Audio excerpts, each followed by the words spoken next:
नमस्कार, मैं हूं राज और आप देख रहे हैं प्योर पॉलिटिक्स। प्रधानमंत्री नरेंद्र मोदी के नेतृत्व में भारत जिस तरह से आगे बढ़ रहा है उससे उन सारे लोगों को जबरदस्त चोट पहुंची है जो भारत को चोट पहुंचाने की, भारत के विकास यात्रा को रोकने का सपना देख रहे थे ताकि वो मोदी का मजाक उड़ा सकें। इनमें भारत के बाहर के लोग तो हैं ही, भारत के भीतर के भी लोग शामिल हैं। खास करके भारत का जो विपक्ष है जो मोदी से नफरत की आग में इस तरह से जल रहा है कि वो भारत से ही नफरत करने लगा है।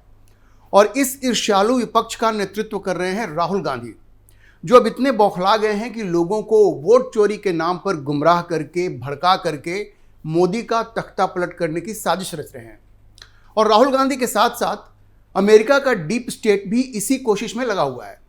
और दुर्भाग्य यह है कि अमेरिका के राष्ट्रपति डोनाल्ड ट्रंप जिस डीप स्टेट के खिलाफ मोर्चा खोले हुए थे, भारत के मुद्दे पर नरेंद्र मोदी के खिलाफ उसी डीप स्टेट के इशारे पर काम करने लगे हैं। ये और बात है कि मोदी ने ट्रंप के नहले पर ऐसा दहला चला, जो ट्रंप ने टैरिफ लगाया था उस पर ऐसा नहले पे दहला चला कि ट्रंप चारों खाने चित्त हो गए। और जब उन्हें यह दिखा कि मोदी तो अमेरिका की बादशाहत को खत्म ही कर देगा, तो उनको पीछे हटना पड़ा। और अब वो मोदी से दोस्ती के लिए, भारत से रिश्ते सुधारने के लिए बेचैन दिख रहे हैं। आज मैं आपको विस्तार से इन सारी चीज़ों के बारे में बताऊंगा। पहले तो मैं आपको ये बताऊं कि मोदी के नेतृत्व में भारत आर्थिक मोर्चे पर जबरदस्त प्रदर्शन कर रहा है और तेजी से आगे बढ़ रहा है। जैसा कि आप जानते हैं कि वर्तमान वित्त वर्ष के पहले क्वार्टर में भारत ने जबरदस्त ग्रोथ हासिल किया है, जबरदस्त ग्रोथ रेट हासिल किया है। 7.8% का ग्रोथ रेट अपने आप में जबरदस्त है, लाजवाब है।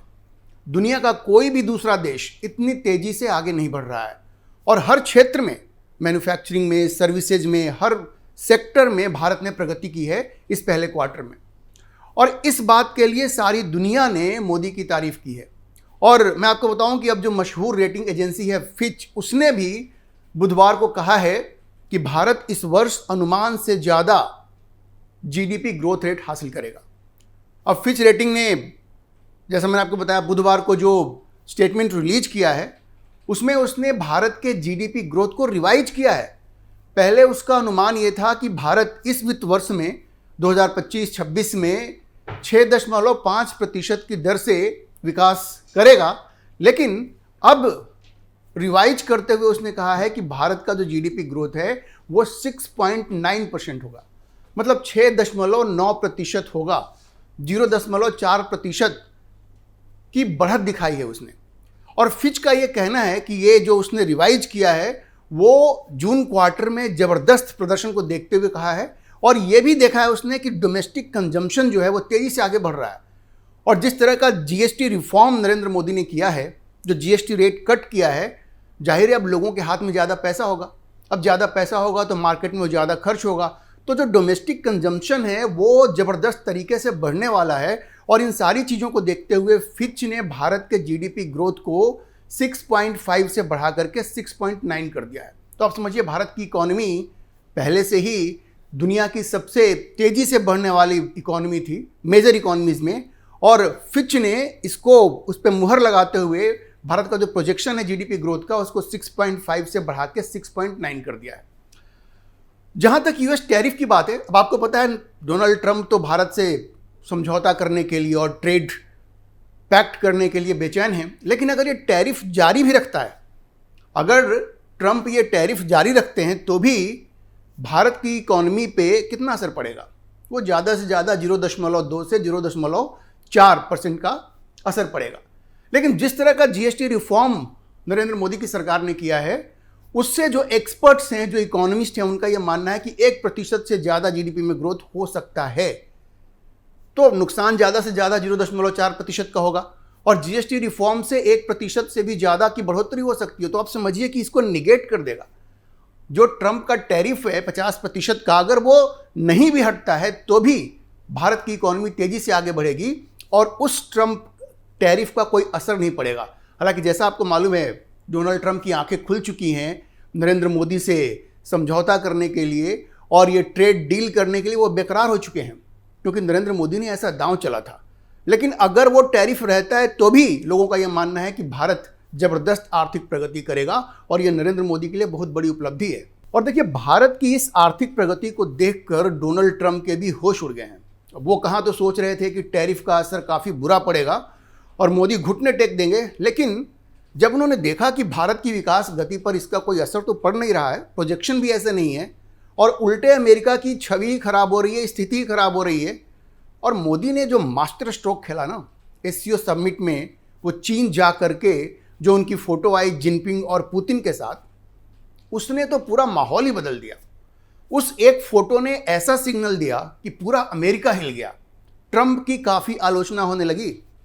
भाई, अमेरिका में लोग जितने भी एक्सपर्ट्स हैं, जो पुराने सेक्रेटरी ऑफ स्टेट्स हैं, डिफेंस सेक्रेटरीज हैं, वो सब पूछने लगे कि भाई देखो, हमारा दुश्मन तो चीन है और तुम क्या कर रहे हो यार, तुम ये क्रिप्टो की फ़ायदे के लिए और व्यक्तिगत फ़ायदे के लिए भारत पर एक्शन ले रहे हो, तुम्हें नोबेल पुरस्कार चाहिए और मोदी ने तुम्हारा साथ नहीं दिया इसलिए तुम भारत के खिलाफ एक्शन ले रहे हो। तो भारत को तो तुम चीन के खेमे में भेज रहे हो, तो चीन को कमज़ोर करने की बजाय तुम चीन को मजबूत कर रहे हो। और मोदी ने भी इशारा कर दिया कि भारत अगर रूस और चीन के खेमे में गया तो आप समझिए अमेरिकी बादशाहत का तो दौर खत्म हो जाएगा, और ये डॉलर जो है अमेरिकी डॉलर, उसकी बादशाहत का दौर भी खत्म हो जाएगा। और आपने देखा तीर बिल्कुल निशाने पर लगा, ट्रंप ने हथियार डाल लिए। क्योंकि देखिए, ब्रिक्स लंबे समय से कह रहा है कि भाई यूएस डॉलर का ऑल्टरनेटिव होना चाहिए, नेशनल करेंसी में ट्रेड होना चाहिए। ये तो सिर्फ भारत है जो टिका हुआ है, कहता है कि नहीं भाई छोड़ो, उसकी ज़रूरत नहीं है, क्योंकि अमेरिका को ऐसा लगेगा कि हमें बर्बाद करने पे लोग तुले हुए हैं। लेकिन अगर भारत पूरी तरह से अमेरिका विरोधी खेमे में चला गया तो यूएस डॉलर तो बर्बाद ही हो जाएगा। जिस दिन ब्रिक्स ने यह फैसला कर लिया कि वो ट्रेड अमेरिकी डॉलर में नहीं करेगा तो डॉलर तो बर्बाद हो जाएगा। तो इन सारी चीज़ों को देख करके अब डोनाल्ड ट्रंप मोदी से मुलाकात भी करना चाह रहे हैं, मिन्नतें कर रहे हैं। 2 बार मोदी से दोस्ती की दुहाई दे चुके हैं और अब ट्रेड पर बातचीत चाहते हैं। भारत को डेड इकोनॉमी कहने के बाद अब वो भारत को ग्रेट कंट्री कह रहे हैं। मतलब पूरी तरह से हथियार डाल चुके हैं और इसका पूरा क्रेडिट मोदी की आक्रामक विदेश नीति को जाता है और ये मोदी के लिए बहुत बड़ी उपलब्धि है। अब देखिए, खबर यह है कि अगले सप्ताह भारत और अमेरिका के ट्रेड डेलीगेशन की आपस में बातचीत होने वाली है। तो टैरिफ जो ये 25% जो अतिरिक्त टैरिफ लगाया था ट्रंप ने ये रूसी तेल खरीदने के नाम पे, वो तो खैर ख़त्म हो ही जाएगा। बाकी का जो 25% होगा उस पर भी निगोशिएशंस होंगे और इस बात की पूरी उम्मीद है कि 10 से 15% के बीच में ये टैरिफ अमेरिका का रहेगा और अगर ये हो गया तो फिर सारी समस्या ही खत्म हो जाएगी। और मैंने आपको बताया कि नरेंद्र मोदी ने ज़बरदस्त विदेश नीति का परिचय दिया है और उसी विदेश नीति ने पूरा खेल बदला है। तो नरेंद्र मोदी ने क्या कहा कि भारत अपनी स्वतंत्र विदेश नीति तो चलाएगा और इसमें डॉक्टर जयशंकर का भी बहुत बड़ा रोल रहा है, ये भी आपको मानना पड़ेगा। मोदी और जयशंकर ने कहा कि भारत अब मल्टीपोलैरिटी को ही फॉलो करेगा। मतलब अब कोई एक सुपर पावर तो है नहीं, दुनिया में बहुत सारे पोल्स होंगे और उनमें से ठीक है एक पोल अमेरिका भी होगा, क्योंकि अमेरिका की इकोनॉमी की साइज इतनी है, 30 ट्रिलियन की इकोनॉमी है, तो जाहिर एक पोल तो वो रहेगा। आर्थिक शक्ति भी है, सैन्य शक्ति भी है, तो वो तो रहेगा। लेकिन दूसरे पोल्स भी होंगे, रूस भी होगा, चीन भी होगा, यूरोपियन यूनियन होगा, फ्रांस होगा, जर्मनी होगा, इटली होगा। तो ये सारे पोल्स होंगे और भारत सबके साथ अपने रिश्ते बना करके रखेगा, एक की कीमत पर दूसरे के साथ दोस्ती नहीं करेगा। जैसे अमेरिका ये बोले कि भाई अब तुम्हें रूस से हथियार नहीं खरीदने हैं, सिर्फ हमसे खरीदने हैं, हमसे तेल खरीदने हैं, रूस से नहीं खरीदने हैं, तो ये भारत मानने वाला नहीं है।